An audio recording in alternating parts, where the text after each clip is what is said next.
Olá, meus irmãos, que a graça e a paz do nosso Senhor Jesus já esteja com cada um de vocês. Amém. Louvado seja o Senhor. Sejam todos muito bem-vindos a mais um vídeo aqui do nosso canal, que é o canal Revelaxion. E se você é novo por aqui no nosso canal, já aproveita para se inscrever e ative o sininho das notificações, para que você não perda nenhum conteúdo de valor que nós lançamos aqui dentro do nosso canal. E hoje, meus irmãos, aqui dentro do nosso canal, estaremos realizando mais um estudo da lição da Escola Sabatina, que nós estamos estudando, como você já sabe, esta lição que tem como título geral Alusões, Imagens e Símbolos. Estamos tendo a oportunidade aqui de estudar um pouquinho sobre as profecias dos livros de Daniel e também do livro do Apocalipse.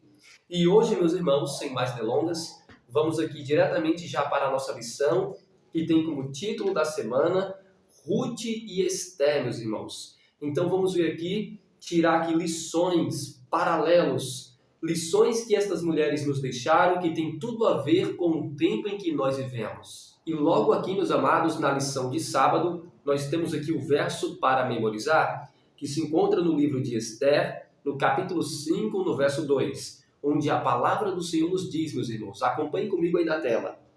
Quando o rei viu a rainha Esther parada no pátio, alcançou ela favor perante ele. Estendeu o rei para Esther o cetro de ouro que tinha na mão. Esther se chegou e tocou a ponta do cetro. E mediante, meus irmãos, a leitura que nós acabamos de fazer, aqui em Esther, capítulo 5, verso 2, a lição introduz da seguinte forma. A lição nos diz assim, meus irmãos: nesta semana, continuaremos a explorar histórias que prefiguram os eventos dos últimos dias. Então, interessante, meus irmãos. O foco aqui da lição é trazer a história de Ruth e de Esther. E através destas histórias, nós podemos aqui tirar algum paralelo, meus irmãos, que vai nos apontar para profecias que terão ainda o seu lugar no futuro como nós conhecemos. Aqui a lição continua e diz: a usar acontecimentos e pessoas da vida real, que no caso aqui são as histórias de Ruth e Esther, aqui diz: Deus nos ajuda a ver as coisas de sua perspectiva e a entender como interpretar as profecias que se cumprirão ou que se cumpriram e que foram dadas para fortalecer a nossa fé, meus irmãos. Lembre-se, a profecia ela é dada, meus irmãos, para cada um de nós, para fortalecermos a nossa fé, meus irmãos. Sem profecia, o povo de Deus se corrompe, meus amados. E a lição continua dizendo: nossa atenção se volta para duas mulheres. Interessante, meus irmãos, porque mulher em profecia é igreja, meus amados. Quando a gente vai para Efésios, capítulo 5, verso 23, nós vemos claramente que mulher na profecia representa doutrina, representa igreja, meus irmãos. E aqui diz: nossa atenção se volta para duas mulheres importantes, cujas histórias tocaram o coração de inúmeras gerações. Quem são estas duas mulheres, meus irmãos? Aqui diz: Ruth e Esther. A primeira era uma viúva, meus irmãos, sem recursos, que encontrou esperança após conhecer o gentil Boaz, que na verdade Boaz aqui vai prefigurar, meus irmãos, a pessoa de Jesus, que na verdade aqui diz seu parente resgatador. É uma referência a Cristo, meus irmãos, que nos resgatou da maldição do pecado. E aqui diz, o casamento deles, ou seja, entre Ruth e Boaz, o casamento deles se tornou uma das histórias de amor mais admiradas na palavra de Deus, meus irmãos, pela maneira como reflete o amor de Cristo. Lembre-se, grande é este mistério, como Paulo diz lá em Efésios capítulo 5, né? O amor entre Cristo e a sua igreja, meus irmãos. É por isso que nós temos aqui um paralelo, estar apontando ou prefigurando ainda profecias que deverão ter o seu lugar ainda no futuro, meus irmãos. E aqui diz, a segunda, que no caso agora é Esther, era uma jovem que vivia em terra estrangeira, tomou conhecimento, meus irmãos, de uma conspiração para destruir o seu povo. Foi algo terrível, meus amados. E se viu empurrada, meus irmãos, para o palco principal do drama que se desenrolou para salvá-los. Foi promulgado um decreto, meus irmãos, para exterminar todos os judeus, meus amados. E interessante que no tempo do fim também haverá um decreto semelhante para destruir todos os filhos de Deus, que são aqueles que guardam os mandamentos de Deus e permanecem mantendo o testemunho de Jesus, que de acordo com Apocalipse 19:10 é o espírito da profecia, meus irmãos. E aqui diz: sabemos que nas profecias, mulher, como nós já vemos, é um símbolo poderoso da igreja de Deus. Nós já vimos isso. O que nos diz muito sobre como ele considera seu povo. Ele quem, meus irmãos? O Senhor Jesus, meus amados. Vamos examinar os relatos bíblicos destas duas mulheres, cujas circunstâncias de vida foram imortalizadas na palavra de Deus, e tirar todas as lições que pudermos da experiência delas. Delas quem, meus irmãos? Da experiência destas duas mulheres, que é Ruth e Esther. E agora nós vamos traçar um paralelo, meus irmãos, entre a vida destas duas mulheres e o que elas viveram, e vamos agora traçar um paralelo para a gente, meus irmãos, mostrar acontecimentos da vida delas que ainda vão ocorrer nos nossos dias, como uma profecia, meus irmãos. Então vamos traçar este paralelo, esta tipologia. A história delas vai servir como um tipo, como um modelo, que aponta, meus irmãos, para o antítipo, que é o cumprimento de uma profecia. E isso acontece, meus irmãos, com inúmeras histórias da palavra de Deus, pois a história se repete, meus irmãos. E agora vamos ver aqui uma citação do espírito de profecia nesta lição de sábado, meus amados. Aqui a lição diz, meus irmãos: na providência de Deus, Esther, judia que temia ao Altíssimo, Esther era uma mulher temente a Deus, meus irmãos, tinha sido escolhida como rainha do reino da Mede-Pérsia, meus irmãos, da Medo-Pérsia. Mordecai era um parente próximo. Em sua situação extrema, eles decidiram apelar a Xerxes em favor do seu povo. Este Xerxes, meus irmãos, é o mesmo rei Assuero. Esther devia aventurar-se aí à sua presença como intercessora. Ela fez o mesmo papel de Jesus, meus irmãos. Ela intercedeu diante dos filhos de Deus. Ela intercedeu ali perante o rei e também, meus irmãos, o povo de Deus. Ela ficou entre a cruz e a espada, meus irmãos. Exatamente o que aconteceu na vida de Jesus. Jesus foi colocado diante do Pai e diante da humanidade. Assim como Esther foi colocada diante do rei Xerxes e o seu povo, e também todo aquele povo, meus irmãos, porque ela estava ali praticamente, era numa terra estrangeira, meus irmãos. E aqui diz, Mordecai dizia: quem sabe se não foi para uma conjuntura como esta que você foi elevada à condição de rainha? Deus trabalha certo, meus irmãos, por linhas que aos nossos olhos parecem estar tortas, e realmente estão tortas, por causa do pecado, meus irmãos. Mas Deus, ele é especialista em transformar maldição em bênção, meus irmãos. E aqui diz, a crise que Esther enfrentava exigia ação decidida e imediata. Nós, meus irmãos, temos que tomar uma atitude firme, ou ao lado de Deus, ou ao lado de Satanás, meus irmãos. E aqui diz que esta atitude que ela estava enfrentando, ela precisava ter uma firme posição imediatamente. Exigia uma ação decidida e imediata. Muitas vezes, meus amados, nós não podemos deixar para tomar a decisão de nossa salvação, meus irmãos, apenas amanhã. Porque o amanhã ainda não existe, meus irmãos. Lembre-se, o ontem já passou, o amanhã não existe. Mas o que importa é o hoje. Porque Hebreus capítulo 3, versículo 13 diz: exortai-vos a cada um durante o tempo que se chama hoje, para que nenhum de vós seja endurecido pelo engano do pecado, meus irmãos. E aqui diz, mas tanto ela quanto Mordecai, aqui diz, sentiam que a menos que Deus atuasse poderosamente em seu favor, eles precisavam do auxílio de Deus, meus irmãos. Seus próprios esforços seriam em vão. Meus irmãos, qualquer coisa que você vai fazer e você não coloca o Senhor na frente, lembre-se, meus irmãos, vai dar tudo errado. Porque de acordo com João capítulo 15, sem Cristo, meus irmãos, nada nós podemos fazer. Nós não somos nada, meus amados. Somos apenas pó. Nós somos salvos unicamente pela graça de Jesus. E é por causa disso que nós temos que se humilhar a cada dia na presença do nosso Deus. Porque senão os nossos próprios esforços serão em vão, como aqui diz. Assim Esther dedicou tempo à comunhão com Deus, a fonte de sua força. Uma outra citação diz: a Bíblia é a revelação da vontade e do propósito divino. É por meio da palavra que nós encontramos a vida eterna, meus irmãos. Quem segue seus ensinamentos, pratica as palavras de Cristo e provê o bom material para a edificação de seu caráter.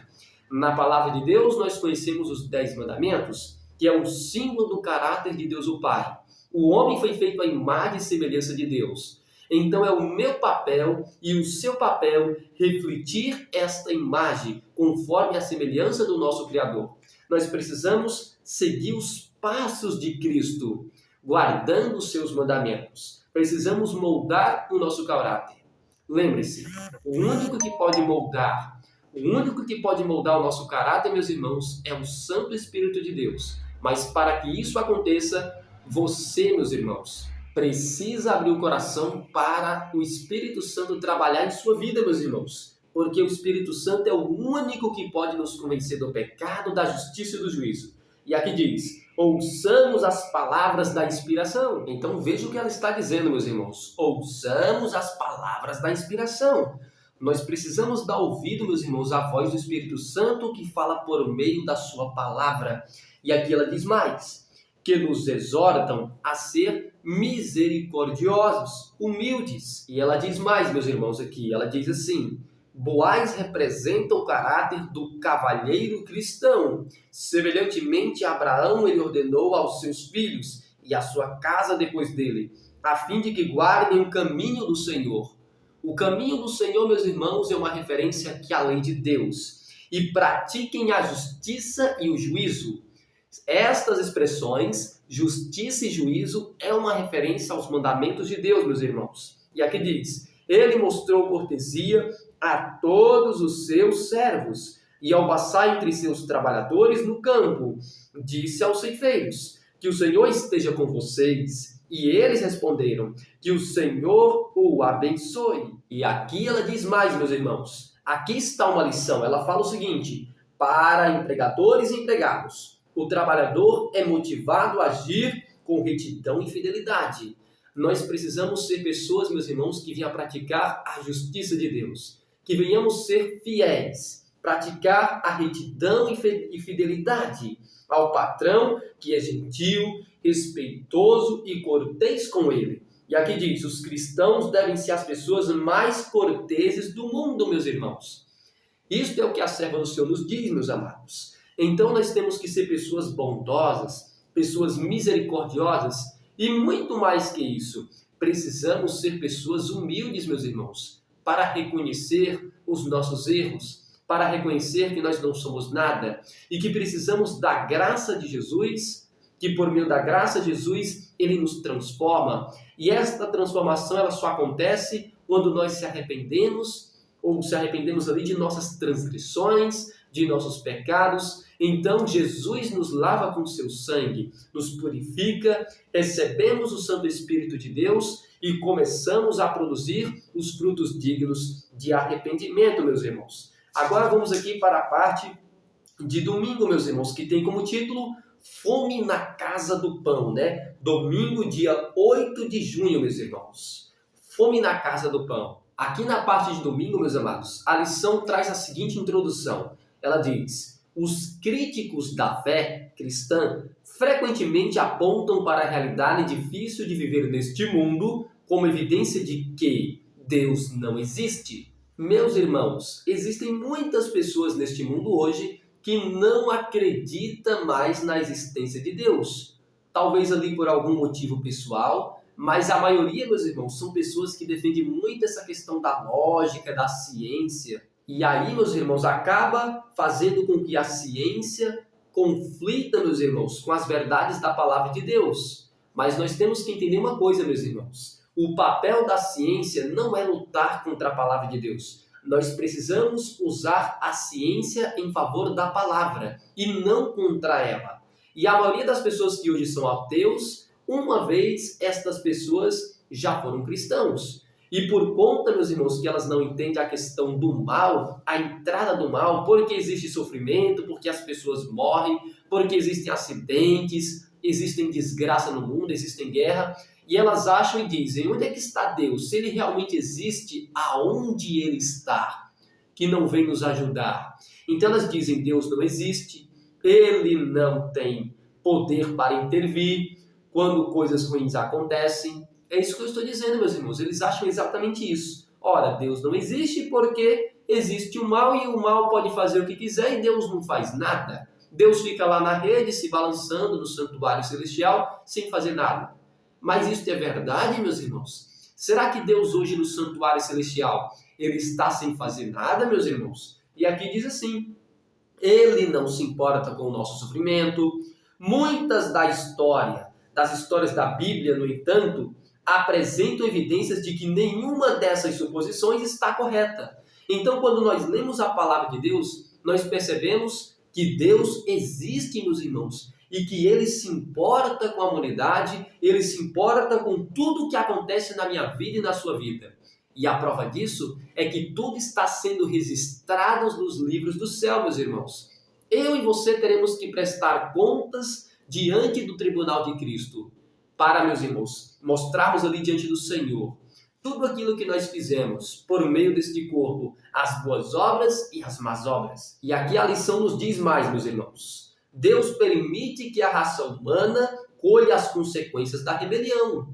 O que nós estamos colhendo hoje, meus irmãos, é fruto do pecado. O salário do pecado é a morte, meus amados. A única coisa que faz separação entre nós e o nosso Deus é o pecado. E o que é o pecado, meus irmãos? O pecado é a transgressão da lei de Deus. E aqui diz, cada um de nós, meus irmãos, temos o livre-arbítrio. Por isso que a lição vai dizer aqui, mas sem violar o nosso livre-arbítrio. Deus, meus irmãos, Ele não vai violar o nosso livre-arbítrio, porque o homem foi feito à imagem e semelhança de Deus. Deus tem livre-arbítrio. Ora, se o homem foi criado à imagem e semelhança de Deus, então o homem também precisa ter o livre-arbítrio. E aqui a lição continua dizendo, Ele está sempre presente, meus irmãos. Lembre-se, o Senhor, Ele é onipotente, Ele é onisciente e Ele é onipresente, meus amados. Ele está em todo lugar. Por meio de quem? Por meio do seu Santo Espírito. Ele está sempre presente, trabalhando na história, guiando-nos em direção à resolução final dos problemas do pecado e do sofrimento. Quando a gente vai para o livro do Apocalipse, meus irmãos, ali nós vemos claramente, meus amados, como será o fim da história do universo. A história começa ali de forma triste, parece que tudo está dando errado, houve batalha no céu, Miguel e seus anjos pelejaram contra o dragão e seus anjos, parece que está tudo virando um caos. Mas a promessa de Deus para nós no final do livro do Apocalipse, de acordo com o Apocalipse, capítulo 21, verso 1 e 2, a Bíblia diz que o profeta viu um novo céu e uma nova terra.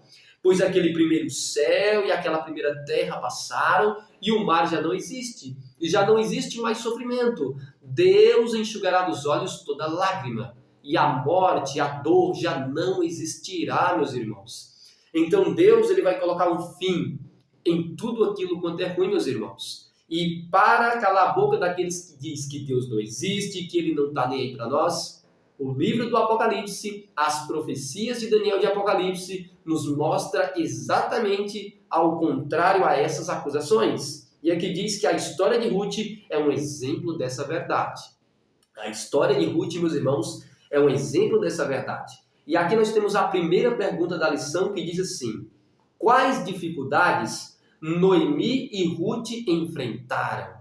E o que as causaram, meus irmãos? Como isso reflete a situação que toda a raça humana enfrenta, ou que vai enfrentar, meus irmãos? Então já convido agora você a abrir sua Bíblia no livro de Ruth, meus irmãos, no capítulo 1. Vamos lá para o capítulo 1 e a gente vai ler os versos 1 a 5, meus amados. A palavra de Deus, meus irmãos, aqui diz o seguinte, acompanhe comigo aí na tela.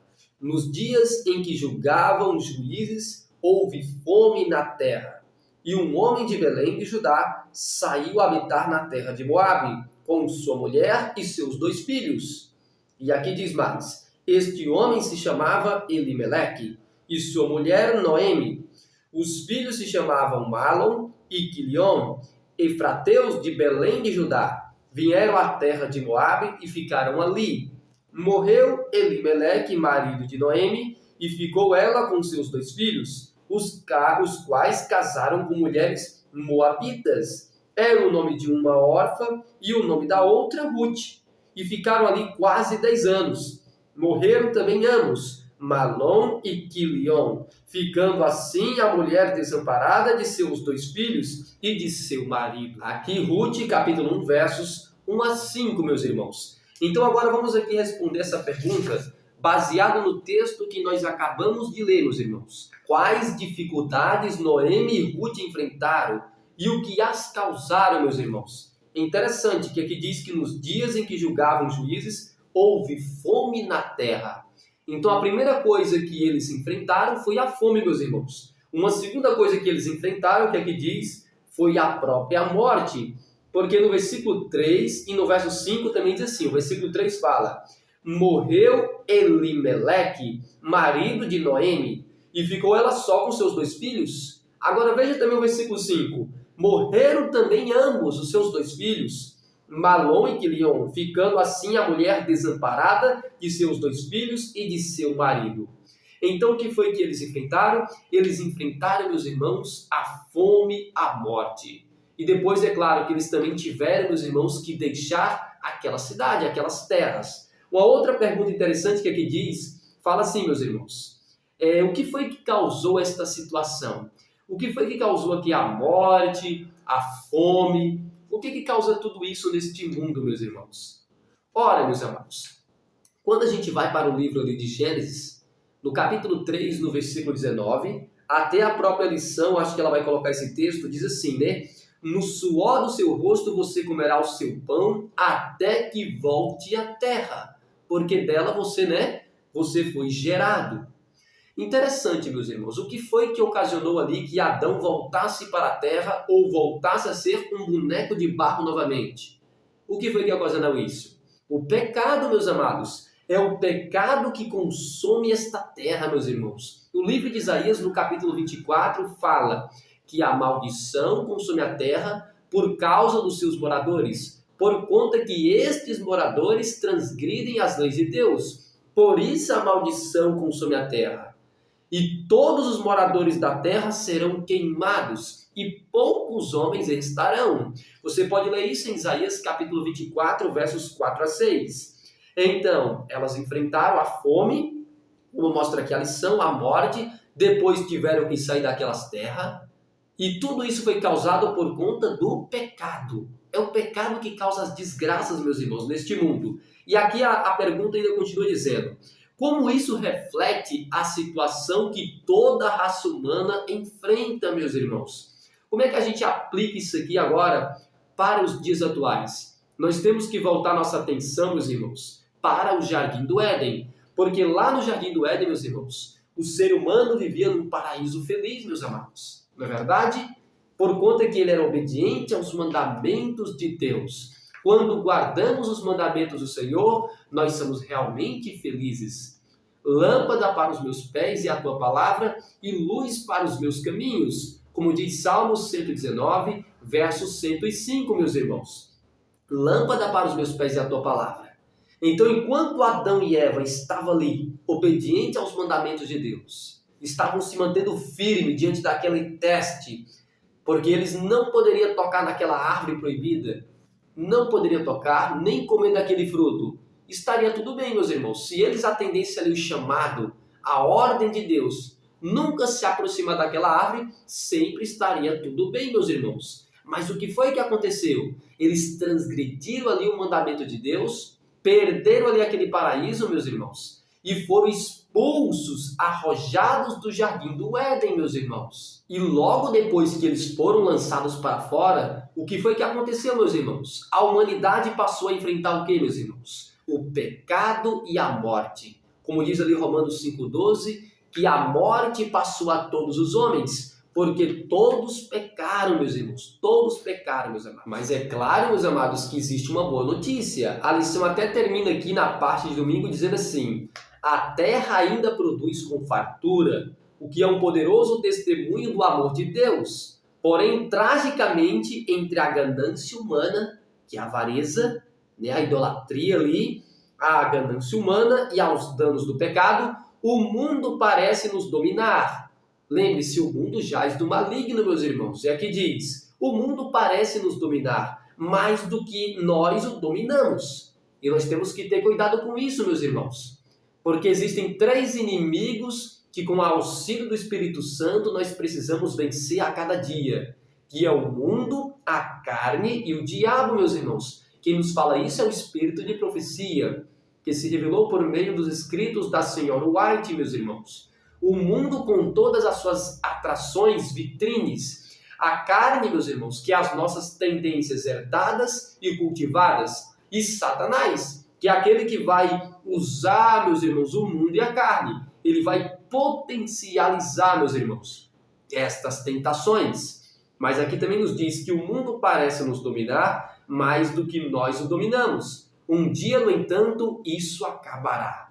Esta é a promessa de Deus. E aqui diz, com cerca de 6.000 anos de pecado, a terra ainda revela o amor e o poder de Deus? É claro que sim, meus irmãos. Quando nós olhamos para a natureza, nós vemos que Deus ainda está no controle de tudo. E que Satanás é um poder vencido. Logo ele será destruído, meus irmãos. Uma citação aqui do Espírito de profecia também na parte de domingo.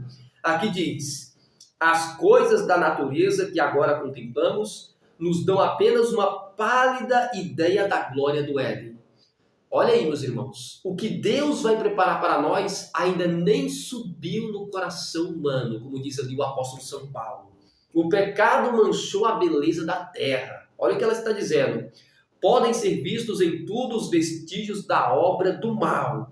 Em tudo quando nós olhamos, nós vemos que o pecado corrompeu todas as coisas. Contudo, permanecem muitas coisas belas. Existem maravilhas na natureza, meus irmãos, que apontam claramente que existe um Criador, que criou os céus, a terra e o mar e as fontes das águas, meus irmãos. E aqui diz mais, ela diz assim, a natureza testifica de que alguém infinito em poder. O nosso Deus, ele é infinito em poder. Satanás é um poder vencido, é um poder limitado. Mas o nosso grande Deus Pai, Filho e Espírito Santo, ele é infinito em poder, grande em bondade, meus irmãos, misericórdia e amor. Criou a terra, enchendo-a de vida e alegria. Claro que, infelizmente, Satanás veio, ele sempre tem que colocar sua mão, meus irmãos. E o ser humano rendeu ali ao ataque de Satanás, meus amados. E esta vida, que era para ser uma vida de alegria, se tornou uma vida de tristeza, de sofrimento. Mesmo em seu estado defeituoso, todas as coisas revelam a mão da obra do artista, do grande mestre que é o Senhor. O grande carpinteiro do universo. Artista por excelência. Para onde quer que nos voltemos, podemos ouvir a voz de Deus e ver testemunhos de sua bondade. Que maravilha, meus irmãos. Que Deus maravilhoso. Agora, meus amados, vamos aqui, meus irmãos, para a parte de segunda-feira, dia 9 de junho, que tem como título Ruth e Boaz. E aqui, meus amados, na parte de segunda-feira, a lição já começa com a seguinte introdução. Ela diz, Noemi pediu que o seu nome fosse mudado para Mara. Mara que significa, meus irmãos, amarga, Ela estava ali passando por um momento difícil, meus irmãos. Era um momento de tribulação na vida de Noemi, por causa da amargura de sua vida, como mostra ali no versículo 20, de Ruth, capítulo 1. Nosso relacionamento com o Criador foi danificado pelo pecado. Lembre-se, meus irmãos, a única coisa que faz separação entre nós e o nosso Deus é o que, meus irmãos? É o pecado, meus amados. E aqui diz, levando-nos à pobreza espiritual. Nossas perspectivas são sombrias. São sombrias, meus irmãos. E passamos a vida colhendo as espigas que sobram. Sempre a sobra, meus irmãos. Este é o mundo que o inimigo está criando, meus irmãos. Um mundo de sofrimento, onde as pessoas comem apenas o que sobra, não em abundância. Jesus, ele veio para que nós tenhamos vida e a tenham em abundância, meus irmãos. Aqui diz, vivendo dos restos de alegria que podem ser encontrados em um mundo destruído pelo pecado. Hoje nós não somos assim pessoas plenamente alegres, meus irmãos. Nós temos neste mundo momentos felizes, mas nós não somos realmente alegres como deveríamos ser. Nós temos momentos felizes, mas a grande promessa de Deus é que um dia nós seremos alegres por toda a eternidade, de forma plena, de forma completa, não apenas parcial, meus irmãos, como é este mundo cheio de devassidão, cheio de dissolução, pecado, abominações. E aqui diz, mas tudo muda quando fazemos uma descoberta surpreendente. Deus, meus irmãos, Ele não se esqueceu nem de mim, o Senhor, Ele não se esqueceu de você, meus irmãos. Foi para isso que Deus, o Pai, Ele enviou o seu Filho a este mundo, para morrer por cada um de nós, para pagar o preço da nossa transgressão. Ele enviou o grande resgatador. Esta é a grande lição desta parte aqui de segunda-feira. Por meio da história aqui, meus irmãos, de Ruth e Boaz. Aqui diz, a segunda pergunta nos diz assim, meus irmãos. Leia Ruth, capítulo 2, o verso 5 a 20. Qual foi o momento crucial na história? Por que a descoberta de Noemi sobre a identidade de seu benfeitor foi tão boa? Boa principalmente para ela, né, meus irmãos? Então, para a gente responder essa pergunta, meus amados, eu convido você a abrir sua Bíblia novamente em Ruth, no capítulo 2, nos versos 5 a 20, meus irmãos. Ruth, capítulo 2, a partir do versículo 5 até o verso 20. E aqui a palavra do Senhor nos diz assim, meus irmãos, acompanhe comigo aí na tela. Depois perguntou Boaz ao servo encarregado dos segadores, de quem é esta moça? Respondeu-lhe o servo, esta é a moça moabita que veio com Noemi, da terra de Moabe. Disse-me ela, deixa-me rebuscar espigas e ajuntá-las entre as gavelas após os segadores. Assim ela veio.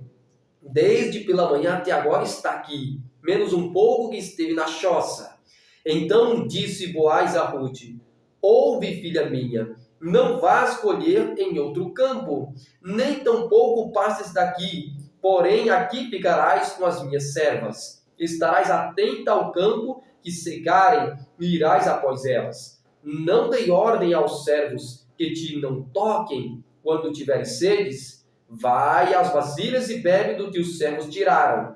Então ela, inclinando-se, rosto em terra, lhe disse, como é que me favoreces e fazes caso de mim, sendo eu estrangeira?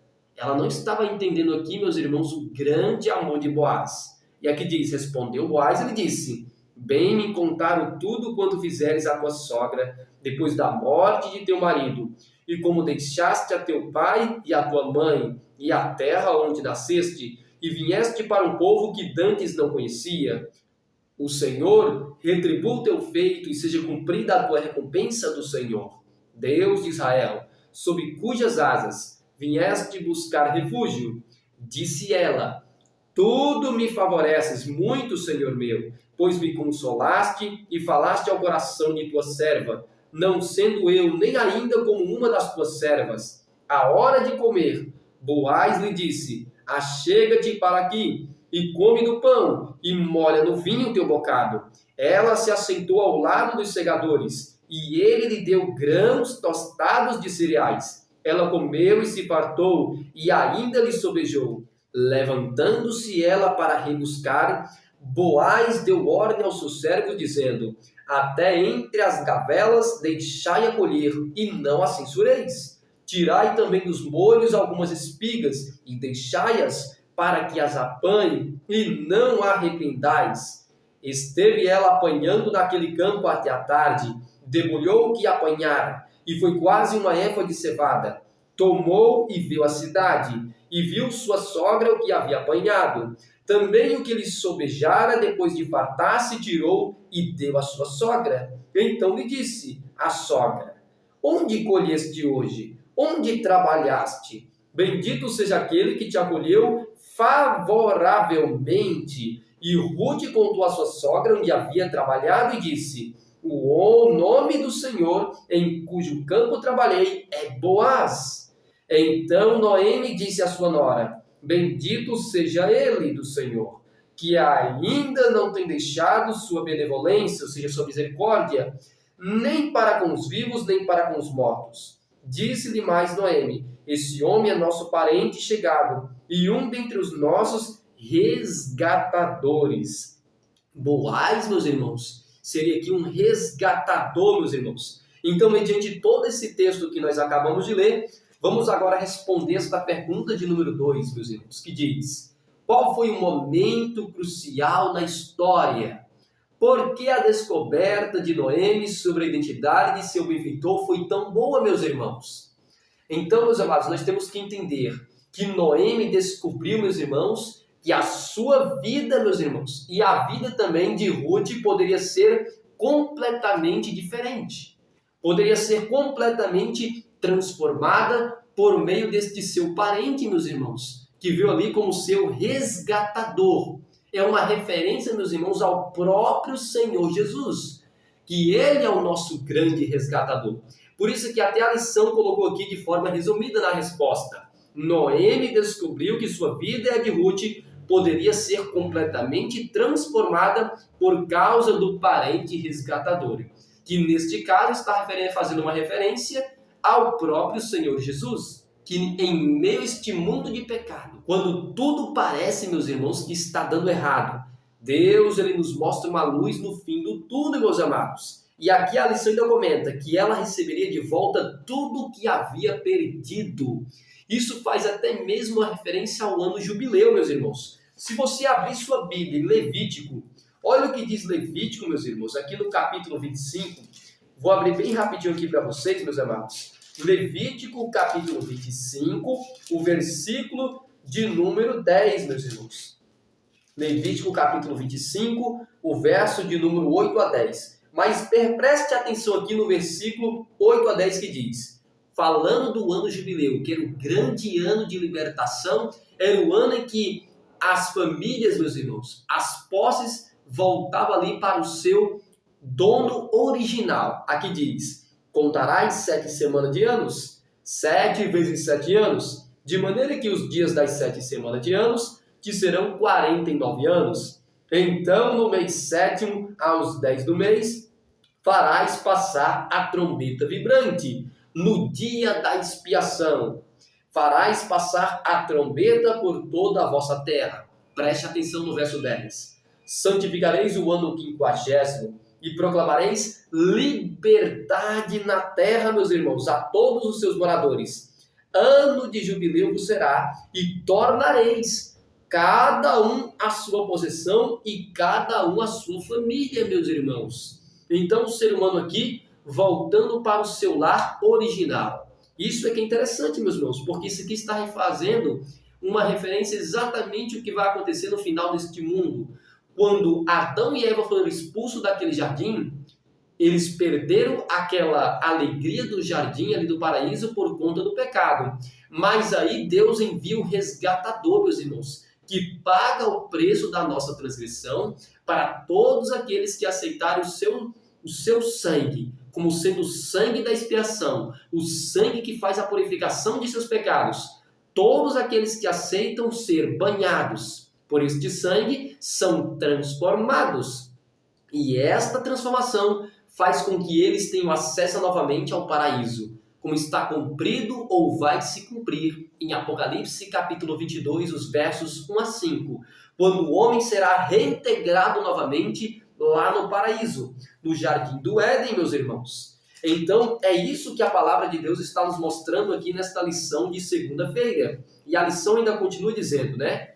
Noemi não poderia tomar posse da terra de seu marido, Elimeleque, sem obter a assistência da família de seu marido. Ela espera que Ruth possa se casar com um parente próximo de seu falecido marido e ter um filho em nome de Elimeleque. Deus faz provisão em Israel para que indivíduos reivindicassem sua herança na terra prometida. Era necessário um parente próximo para redimir a herança de Elimeleque. E aí, meus irmãos, que Boaz entra em cena. Preste atenção, Boaz não era apenas um fazendeiro gentil. Ele era um parente de Elimeleque, que poderia redimir a terra. Se alguém de seu povo empobrecer e vender alguma parte de suas propriedades. A lição está citando aqui, meus irmãos, exatamente Levítico capítulo 25, que fala do ano jubileu, que é o ano do resgate, o ano da libertação. Então virá o seu resgatador, seu parente, e resgatará o que esse seu irmão vendeu. Lembre-se, quem é o nosso grande resgatador? Jesus. No ano 31 de nossa era, meus irmãos, Jesus pagou um grande preço de sangue para a libertação de nosso pecado, para nos resgatar das mãos de Satanás, pois eu e você nós éramos escravos das nossas transgressões. Mas por meio do sangue de Jesus, nós temos direito à vida eterna, meus irmãos. E aqui diz que a descoberta de que Boaz não era apenas bondoso, mas um parente, foi a melhor notícia. A pobreza daquelas mulheres não precisava durar para sempre. Hoje, eu e você, nós somos pessoas ricas, meus irmãos. Não em termos de dinheiro, poder financeiro, meus irmãos. Mas nós somos ricos porque nós descobrimos, assim como elas descobriram que Boaz não era apenas bondoso, mas era um parente, nós também podemos confiar, meus irmãos. Porque nós acabamos de descobrir que o nosso Boaz antítipo, o nosso Boaz, que é Jesus, meus irmãos, ele, além de ser misericordioso, além ainda de manter a porta da graça aberta, a porta de Apocalipse, capítulo 4, ele ainda é nosso parente, meus irmãos, porque ele se fez carne e habitou entre cada um de nós, meus irmãos. Ele se fez um nosso irmão mais velho, da mesma carne, com o mesmo sangue, meus irmãos. Ele veio em carne, porque aquele que nega que Jesus não veio como homem, este é o espírito do anticristo. Mas Jesus veio como homem, meus irmãos. E aqui diz que os cristãos entendem que Boaz é um tipo de Cristo. E é mesmo, meus amados, que não é apenas criador, mas escolheu se tornar nosso parente, um ser humano real. Uma das razões pelas quais ele se chamava de filho do homem.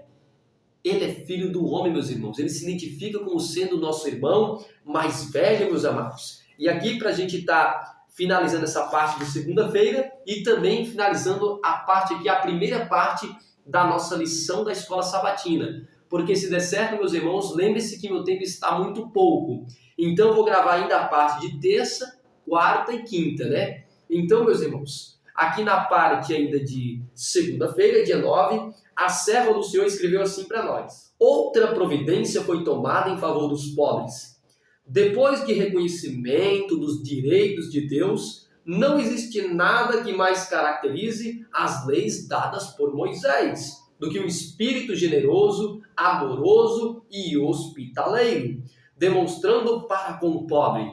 Existe, meus irmãos, algo maior que isto?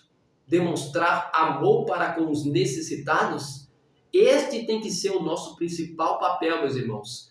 Temos que parar de pensar em nós mesmos. Temos que pensar mais no nosso irmão, nos órfãos e nas viúvas, nas suas tribulações. Esta é a verdadeira religião. Atender às necessidades dos órfãos e as viúvas nas suas tribulações e afastar-se da corrupção do mundo. E aqui diz que, embora Deus tivesse prometido abençoar grandemente seu povo, não era seu desígnio que a pobreza fosse totalmente desconhecida entre eles. Meus irmãos, até a volta de Jesus, sempre haverá ricos e sempre haverá pobres. E ela vai dizer mais: ele declarou que nunca deixaria de haver pobres na terra. É isso que eu acabei de comentar. Desde o momento que eu estou gravando esse vídeo até a volta de Jesus, sempre haverá pessoas pobres na terra. E os pobres são muito mais que os ricos. E aqui diz que haveria sempre no meio do seu povo aqueles que colocariam em ação sua solidariedade. Em meio ao mundo, meus irmãos, egoísta, orgulhoso, Deus sempre tem aqueles que vão agir com solidariedade, meus irmãos, ternura e benevolência. Naquele tempo, assim como hoje, as pessoas, meus irmãos, estavam sujeitas a problemas. Todos nós temos problemas. O irmão Ramon passa por problemas, você que está em casa passa por problemas, todos nós. Mas Jesus nos disse: no mundo tereis aflições, mas tem de bom ânimo, porque se Jesus venceu o mundo, nós também podemos vencer. E aqui diz o seguinte, meus irmãos: doença e perda de propriedades. Tudo isso nós passamos. Doença e perda de propriedades. Sem falar, meus irmãos, que nós nem podemos se apegar a propriedades. Porque Jesus falou em Mateus 24:3 que logo o fim de todas as coisas está chegando. Não ficará pedra sobre pedra que não seja derribada. No entanto, ela diz, mendigos, ou melhor, ela diz assim, no entanto, enquanto os israelitas seguiram as instruções dadas por Deus, não houve mendigos entre eles, nem ninguém que passasse fome. Com isso, nós entendemos, irmãos, que a verdadeira teologia da prosperidade tem tudo a ver com a guarda dos mandamentos de Deus. Porque hoje está surgindo uma falsa teologia da prosperidade que pede para você vender a sua geladeira, a sua casa, entregue tudo e Deus vai te dar em dobro. Mentira, meus irmãos, isso é mentira, meus amados. De acordo com a palavra de Deus, a verdadeira prosperidade está em guardar os mandamentos de Deus, os 10 mandamentos, para que assim nós possamos ser verdadeiramente felizes. Então, meus amados, com esta citação, eu quero concluir aqui a primeira parte da nossa lição da Escola Sabatina, meus irmãos. Eu não sei se eu vou conseguir, meus irmãos, esta semana gravar a parte de terça, quarta e quinta. Mas uma coisa é certa, meus amados. Com o que nós vemos até aqui, Deus ele tem uma grande promessa para cada um de nós. Que haverá sim, meus irmãos, um novo céu e uma nova terra. Pois o primeiro céu e esta terra que nós encontramos hoje, com este mundo corrompido, cheio de abominações, tudo isso vai passar, meus amados. Tudo isso vai passar, vai ficar para trás. Então, que o Senhor possa nos transformar cada dia, mas para que isso aconteça, é claro, nós também temos que dar lugar. Nós precisamos abrir a porta do nosso coração, para que Jesus entre no nosso coração, faça morada em nossas vidas e possa cear juntamente conosco. Esse é o nosso desejo, meus irmãos. E só ainda falando, meus amados, já para concluir aqui a lição. Se, meus irmãos, este vídeo trouxe ou agregou valor na tua vida, meus irmãos, então não deixe de deixar aquele joinha para fortalecer o canal. Lembre-se de compartilhar este conteúdo da lição com outras pessoas que você conhece, conhecidos, amigos, familiares, para que mais pessoas tenham acesso ao Evangelho de nosso Senhor Jesus, para que mais pessoas sejam abençoadas com o poder da palavra do nosso Deus. Também, meus irmãos, se ficou qualquer dúvida na lição, deixa aqui nos comentários que eu vou estar respondendo na medida do possível. Deixe também seu pedido de oração, para que nós possamos estar orando uns pelos outros. Agora feche seus olhos e vamos aqui citar a bênção apostólica, meus irmãos, de 2 Coríntios 13:13, que diz que a graça de nosso Senhor Jesus e o amor de Deus e a comunhão do Santo Espírito Santo seja com cada um de nós e que todos possam dizer 3 vezes: Amém, Amém e Amém. Louvado seja o Senhor. E até, meus amados, se der certo, a segunda parte aqui da lição da Escola Sabatina dentro do nosso canal Revelar-se.